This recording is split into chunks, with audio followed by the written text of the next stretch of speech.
Hello everyone. और जैसे कि हमने पिछली वीडियो में XVWA इंस्टॉल किया था, हमें पता है XVWA क्या है। XVWA extreme vulnerable web application है जो कि सीखने के लिए, ट्रेनिंग पर्पस के लिए हमने इंस्टॉल करी थी। अगर आपने वो वीडियो नहीं देखी तो आप जाके देख लें।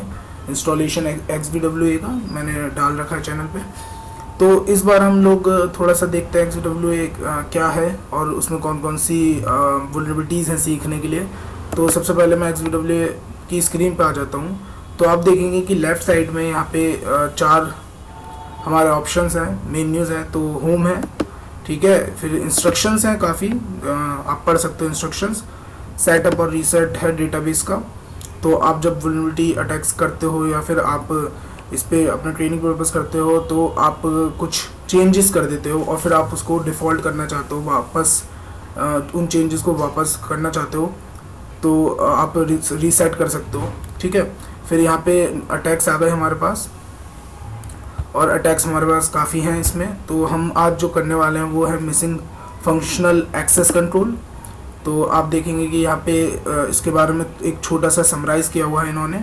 उसके बाद अगर आपको ज़्यादा पढ़ना है उसके बारे में तो आपको यहाँ पे लिंक भी दी हुई है OS की, तो आप उस पर जा सकते हैं। एक बार हम इस लिंक पे चले जाते हैं तो आप देखेंगे कि OS की लिंक यहाँ पे आ गई है और इसमें काफ़ी चीज़ें लिखा हुआ है। अटैक सिनेरियोज़ भी हैं यहाँ पे एग्जांपल की, threat agents, attack vectors, table बनी हुई है, तो आप इसको देख सकते हो एक बार। फिर हम वापस आते हैं XVWA की विंडो पे। तो आप देखेंगे कि यहाँ पे लॉगिन है, तो मैं डेमो लॉगिन जो मेरा XVWA है, यूज़र नेम XVWA और पासवर्ड भी XVWA, तो मैं लॉगिन कर लेता हूँ। और फिर अपने लेफ़्ट सेक्शन में, लेफ़्ट साइड में यहाँ पे आ जाता हूँ missing functional access and control पे।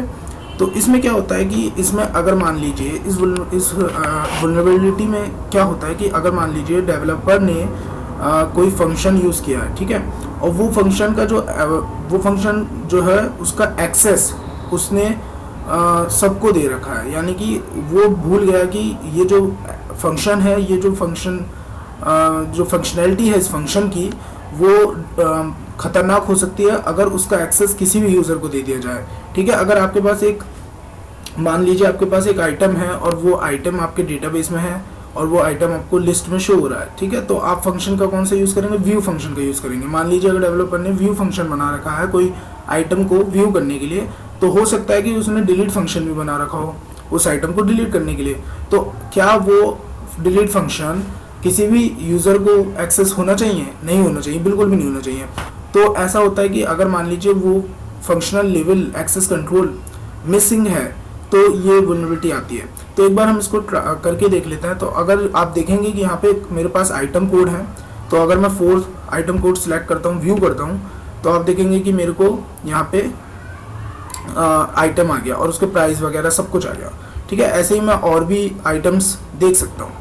तो आप देखेंगे कि URL में यहाँ जो एक्शन है ना, यहाँ पे एक्शन व्यू है, ठीक है। तो अगर मैं यहाँ पे गैस करूँ, ठीक है, मैं कहता हूँ अच्छा अगर व्यू एक्शन है तो क्या कोई एक्शन अपडेट भी होगा? तो अगर मैं अपडेट करता हूँ तो क्या कोई एक्शन अपडेट है? ठीक है, अपडेट नहीं है। तो क्या कोई फंक्शन हो सकता है रिमूव? तो अगर मैं रिमूव करूँ तो देखिए रिमूव भी नहीं है। बट अगर ऐसे ही मैं गैस करता रहूँ और मैं डिलीट करूँ, ठीक है, तो क्या डिलीट भी कोई फंक्शन है? तो मैं जैसे ही एंटर करूँगा आप देखोगे कि आइटम जो है सक्सेसफुली डिलीट हो गया। तो अगर अब मैं 6th वाला आइटम जो मैंने डिलीट कर दिया वो देखूंगा तो आप देखोगे कि वो आइटम है ही नहीं, ठीक है। तो ऐसे ही एक और आइटम डिलीट करके देखते हैं 7, और मैं व्यू करता हूँ तो आप देखेंगे मेरे पास इस वक्त जो है 7th नंबर का आइटम है। तो मैं अगर उसका एक्शन पे डिलीट कर दूँ तो आप देखेंगे कि वो आइटम भी जो है सक्सेसफुली डिलीट हो गया। तो ये missing function level access control है, ठीक है। इसके बारे में काफ़ी कुछ बताने को तो नहीं है, आप पढ़ सकते हो इस लिंक पे, आपको काफ़ी कुछ जानने को मिलेगा, ठीक है। और भी काफ़ी रेफरेंसेस हैं यहाँ पे। तो आज की वीडियो में इतना ही। अगर आपको पसंद आई हो तो लाइक करें। हाँ, आप इसको रीसेट कर सकते हैं यहाँ से, सबमिट रीसेट पर क्लिक करके, तो आपका जो डिलीटेड आइटम्स हैं वो वापस आ जाएंगे। तो वीडियो में इतना ही। देखने के लिए धन्यवाद और लाइक करना ना भूलें।